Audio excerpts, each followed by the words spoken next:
Hello all, James here. New camera, new setup and everything, so hopefully a bit of extra quality, at least visually. I can't promise for the content within. I say this following as a massive fan of Goldberg the Performer, everything that I'm going to say in this video, specifically in WCW and maybe for that first run in WWE around 2017 and whenever it was, which I actually quite liked as well. Goldberg has been whining, again, about some girls, quote, winning streak in WWE, specifically Asuka. Now, I don't want it to sound like Oscar, but I always seem to botch it and put like the U in, but it's Asuka. Anyway, her winning streak, which is something like 260-odd matches, I think, over the course of over 2 years, dwarfing Goldberg's supposed winning streak of 173, I believe. That's very much the kayfabe number anyway. It's not the first time this has happened once again, but Goldberg once again did an interview where he complained about Asuka's beating Goldberg's winning streak several years ago. Now, just so you know, Asuka's win streak ended at WrestleMania 34 in 2018 to Charlotte Flair, and I remember that being one of the best matches of the night. But we're going to go over to Bill Goldberg and actually what he said. 70-something. Just to give the proper thing, because it's sort of cut off here, Real Talk with Mike Burke. This is the YouTube channel or podcast this is coming from. Ridiculous. Well, I mean, nobody's ever going to beat that. They already did. Who did? Some girl at WWE. They did it on purpose. No way. Yeah, I have nothing against the girl by any means.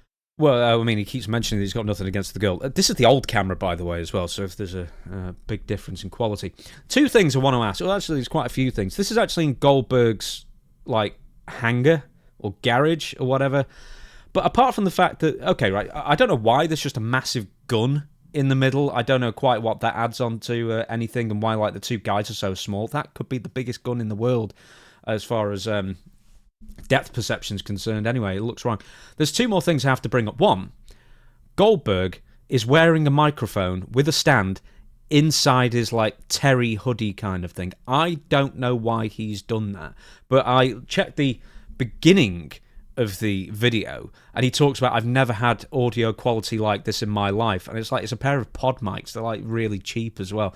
So Goldberg hasn't got that many great advisors on audio quality. Anyway, he continues. Oh, also, what is up with this camera angle? Anyway, but yeah, the whole WWE experience was always, because I was a part of WCW when we were kicking their ass in the Monday Night Wars, and I didn't know what was going on at the time. I was just on one of the sides, and now one side dissolved and the other one consumed everything, and so they can treat everyone and anybody, everything the way they want. Okay. And I think there's always going to be the not the stigma, but there's always going to be the burr in their ass that I was part of a company that, in a very short period of time, I was the champion and we were beating him in the ratings. How close were you to Hulk? I was pretty. That's got nothing really to do with anything. So that's pretty much what was said there. So he's simply complaining about, they only booked Oscar's win streak to diminish mine. That's pretty much the point he's trying to make there. Now, I'm going to get into why that's a moronic take, quite frankly. But also, if you're going to talk about 2003, 2004, Goldberg coming in, yes, you can absolutely make that claim, I believe, that Goldberg was diminished for a number of reasons. One, he was from WCW, he wasn't one of us, he was against us kind of thing. And it really showed in the booking of Goldberg. They stripped him. I mean, WCW started the process, but WWE finished off the process of taking away everything that made Goldberg special and made him just another one of the guys, including making him lose constantly. Now, he's got legitimate gripes there. They did this possibly with Sting as well, the whole Triple H versus Sting thing in 2015. But by the time he got back in 2017, I think it was 2017, it was around that time, a couple of years after Sting, I think the whole WCW Stink thing was like long gone. They treated Goldberg like a king. Quite frankly, he eventually lost the title to Brock Lesnar at one of the WrestleManias. I can't remember the exact dates, whatever. But essentially, Goldberg in WWE, since he returned, has been treated, for the most part, like a total prince. He's been, amazing payoffs, barely ever there, couple of Raws to promote whatever match is coming up, a pay-per-view, massive payoff, 3 minutes of work for the most part. Whether even during COVID times, it was like an unbelievably short match as well. But yeah, we're going to get onto just Goldberg's like total complaining as well. But we're actually going to get to Twitter first, and this was Asuka's response. Goldberg's comments about me are all over the news right now, but honestly, I'm not bothered by it at all. What he said came from his own perspective, and that's fine. So there's really no need to make such a big deal out of it. Listen to my philosophy. It's not about what I accomplish, it's about what I try to create. Philosophy and vision, that's where the real value is. I don't find meaning in anything without beauty. I've achieved every record, every title, but those are just milestones. What really matters is opening a new era, creating the moments that separates before Asuka and after Asuka, having the power to change that era, and anyway, you know what I mean. Art and everything like that. She's not bothered, which is absolutely fine. You shouldn't be bothered by this. And here's the thing, you hear what Goldberg's talking about, and once again, this is not the first time Goldberg has specifically mentioned one. He complains about WWE all the time. We heard that about Saturday night's main event and beyond. He's complained about Asuka's win streak more than once. I'm going to get to that, why that's really stupid, in a second. But I know I've done a video with Dutch about this. I've done a video with Stevie about this. This is my version of it, but we're going to go a little more in depth, I think, on certain aspects. People always say Bret Hart's bitter. He's kind of Goldberg's biggest rival in real life. Now, I don't know how much they actually dislike each other or not. They just have these back and forths, you know, in various forms of media that make the social media rounds and whatnot. But they've, you know, done many events together, have had photos taken with each other, chatted amicably. So I don't know how serious that is. But it's the fact that people say that Bret Hart's bitter. At least Bret's got reasons to be bitter in that sense. Because, you know, if he is bitter at all, whereas I just think he's honest and unvarnished and tells you how he sees things, Goldberg... And let's just get to the Bret thing quickly. Goldberg didn't take care of him at Starrcade 1999. He concussed him more than once. First with that, there might have been a third one in that match, but there was definitely where Goldberg didn't protect Bret, where he did the ring post figure 4, and then he kicked Bret full force into the side of the head. Bret did nothing wrong on either of those things. He even tried to get his hand up to block Goldberg's kick, and it still went straight through his hand. And he ends up with severe health consequences that he feels to this day over the course of 25 years, and it cost him his career. I think Bret's got all the reason in the world to be bitter. Now, I've already discussed Asuka's response. Now, here's the thing.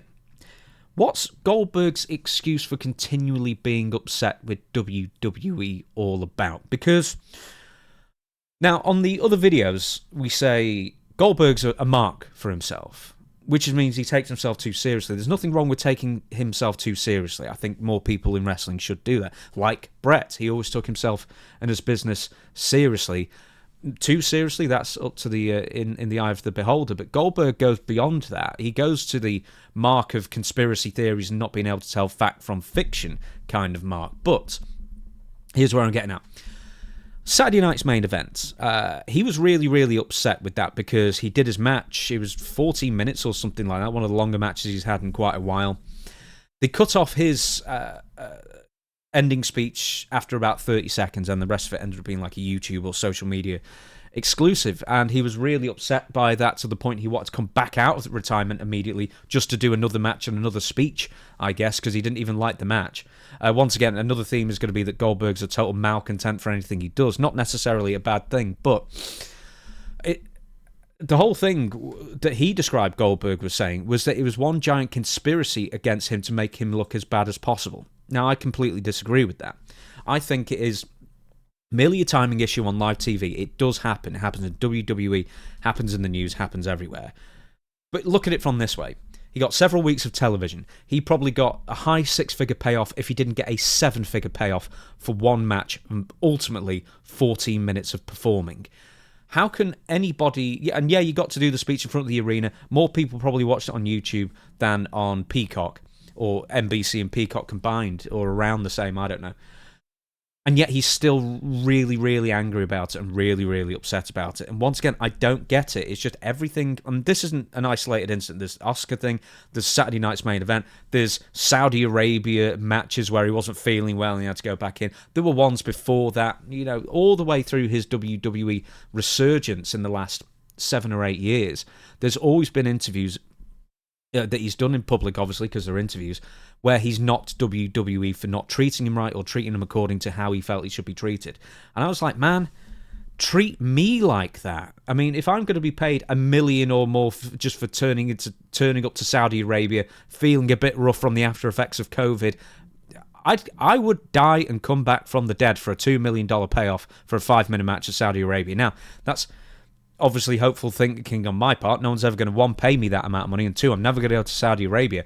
But I've never seen somebody just look so hard at a full glass of water and say it's half empty. Do you know what I mean? It's like, we're going to continue on that theme in a minute, but once again, it just seems that Goldberg has just got this main character syndrome where everything's a conspiracy against him. WWE and Triple H or whoever are always trying to undermine Goldberg as much as possible. Look, if they were trying to undermine him that much, they'd never invite him back. They wouldn't show packages of him. They wouldn't call him one of the greatest of all time and, practically canonize the WCW winning streak, which we're also going to get to in a bit. But here's the thing. Goldberg has made multi-generational millions. His family's great-great-grandchildren, if they, spend it wisely or invest it wisely, are never going to have to work if they don't want to. I've never seen somebody take so little joy out of so much success. And that's another thing of what I just don't understand about this. I mean, even in the interview, he was sat in his garage surrounded by his classic cars that he likes to tinker with. His life has been pro-American football, pro wrestling, fame, celebrity, doing not an anonymity by any means, but I'm sure for years and years he just lived out in the middle of nowhere, so he had his privacy. I mean, he had pretty much everything going for him, as well as doing charity stuff that I'm sure meant a lot to him with animals and whatever else it might be, and all the Make-A-Wish stuff with kids and young fans. And obviously he takes that very seriously as well. But once again, he just seems to get no joy out of any work he does where he gets paid obscene amounts of money, but very little. And that's something I find offensive, quite frankly. It's like his life is great for all intents and purposes.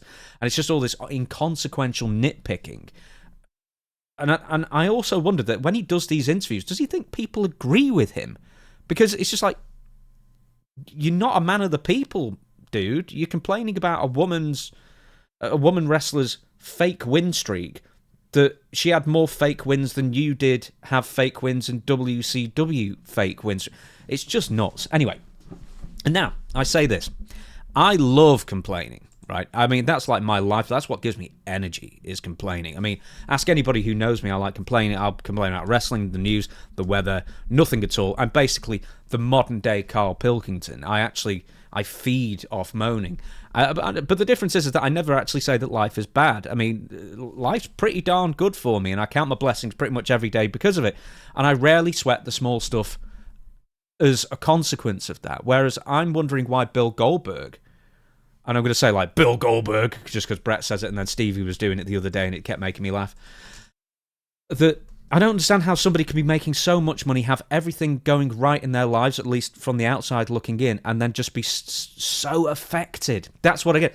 Not only is he so affected, regardless of whether this win streak was done in response to Goldberg's or not, like, how can you just be that upset over a fake win streak that's completely different to your fake win streak decades apart, and no one really remembers Asuka's fake win streak, but everybody remembers Goldberg's? Like, dude, you won the fake win streak sweepstakes of importance. I mean, it made your career. She's still got a really good career as well. There's no comparison though, but it's the other thing that he keeps selling for WWE as well. So regardless of whether they are doing something to upset him or it's just coincidence, it always upsets him.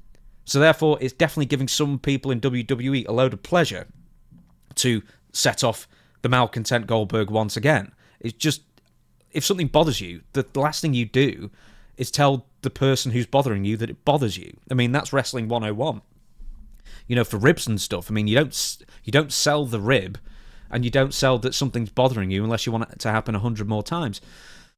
Now, and once again, the whole Saudi Arabia thing, I've just written that there, but I'm going to move on. Anyway, are you, kind of like me, sick of wrestling legends in various degrees kind of ruining their legacies by letting you know what kind of person they really are? Because, like, Hulk Hogan, Ric Flair, Goldberg, etc. I mean, they get addicted to the spotlight. They need to keep talking to the media, keep needing to do these interviews for no particular purpose. I don't know if he was even promoting anything. It doesn't matter. And then eventually you're going to find something that just doesn't jive with your personal beliefs. So you think, oh, I can't believe Goldberg said that. Now it's going to bleed into, it's going to be harder to separate the performer from the persona kind of thing. But man, just more and more people seem to be doing it when they don't need to. And Goldberg's one of them. But once again, Goldberg just comes across as a total malcontent. And even worse, a total mark for himself. And it just feels like with nearly 30 years associated with the wrestling business, he still doesn't know the first thing about it. I mean, I said before, you don't sell the rib if you want to, stop being ribbed. And I said it before, it's the whole main character syndrome. Everything seems to revolve around him in his mind. If it's about, I mean, the wrestling business is here's the most important thing about the wrestling business.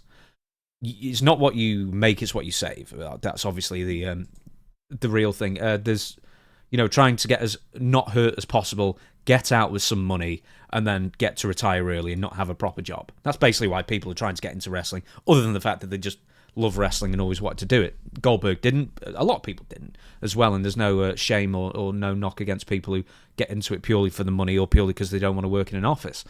But anyway, that's the most important thing. The money's the most important thing. It's the only thing, really. The second thing is that it's a sport. It's not a sport, it's a work. You didn't really earn those 173 wins in a row, which he really didn't anyway in two ways. He didn't win 173 matches. He didn't win any matches. People let him beat them. He's never done a shoot fight, as best as I know. So, and here's the thing. He never actually won 173 in a row.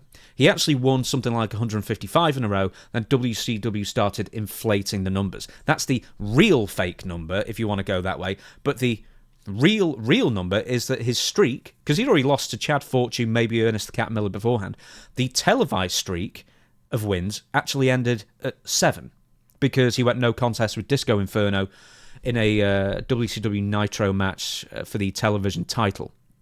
So it's even a fake win streak. There is no win streak.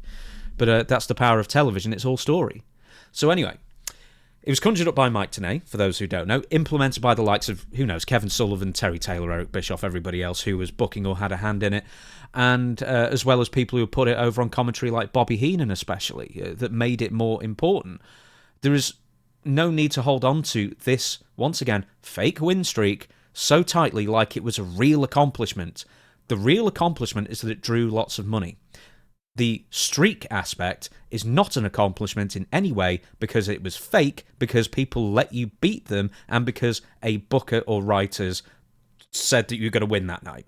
So why he's holding on once again so tightly to the idea that he actually owns the concept of a winning streak in the first place, which he seems to be doing, and I'll mention that again in a minute as well, is kind of ridiculous to me. So then why is it Asuka's winning streak, why is her winning streak so important to Goldberg, which I find so bizarre? I mean, because hers are like 260 something.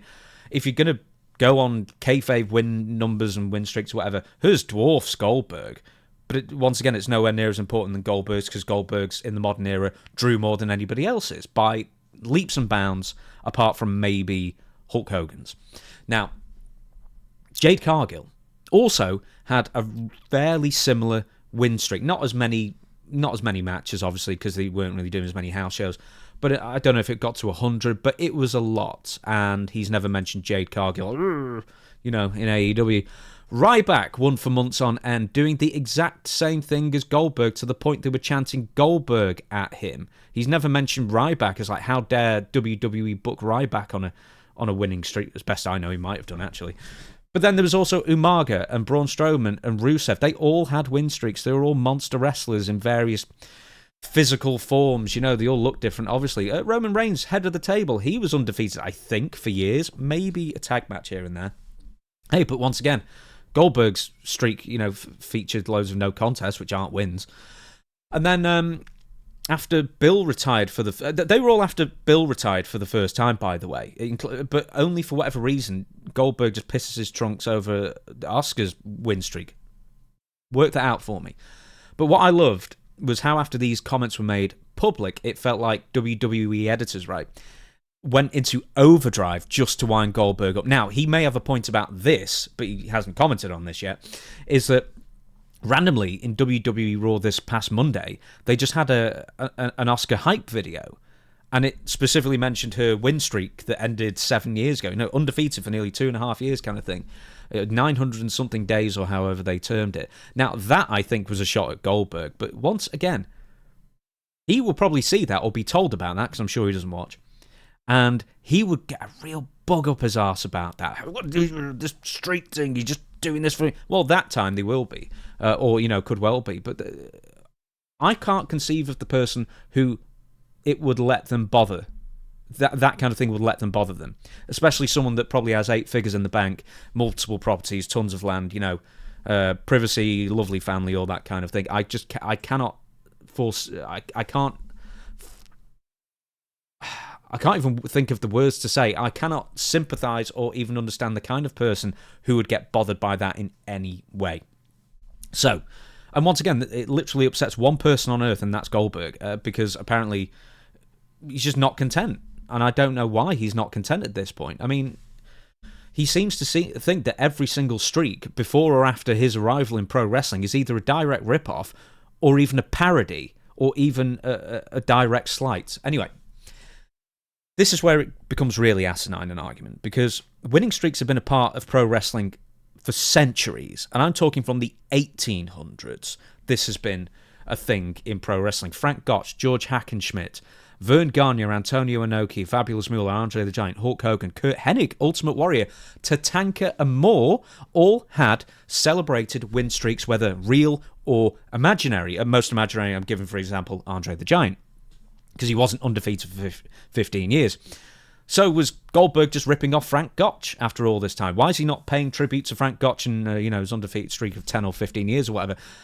That's where I'm at a loss here. You don't own a wrestling trope, and that is what a win streak is, a wrestling trope. It's a sports trope. That's where it's based on real-life sports, a winning streak. You don't have a copy, you don't have a trademark on it just because you did it better than most of the other people. So why take, once again, offense to somebody doing a thing that's been done in centuries in pro wrestling? It's like, if Goldberg did an abdominal stretch, is he going to be apologizing to Wilbur Snyder, the inventor of said move? I mean, I appreciate Goldberg's intensity and his drive to put in his best performances that he possibly can. But at some point, I mean, because he's nearly 60 now, you've got to slap yourself and just say, oh, maybe I should just be content with this, more money that I know what to do with, and a giant garage with classic cars that I can tinker around with and do a podcast once a week, if he indeed does a podcast once a week, and just sort of get over it. Whether it's an insult from WWE or not, Goldberg's won. He's got the money. He's got the life I'm sure he always wanted for himself and his family. I don't understand why he constantly gets so bitter over all of this. There's no reason for him to be upset. So really, if I can give advice, like it'll ever be taken, but why not? I need a way to wrap up this video. Get off the internet, Bill. Stop being such a mark for yourself, because it's the kind of mark where you're mixing up fact and fiction, not just you think highly of yourself and treat yourself seriously. And if you're going to do interviews, I mean, just look at the positive side of things a bit more, because what about all the people who put you over, all the people who tried to make you look better, all the money you made for yourself and your family, and all the lasting memories that you gave the fans? There's enough fans out there that don't think you deserve all the opportunities you got, Bill. Don't turn more people against you. Just be more grateful. Laugh things off if things actually bother you. And if they do bother you and you can't laugh them off, don't bring them up. It will do yourself a good public relations favour in the long run. So that's my video. Like, comment, subscribe, and I'll see you for the next one.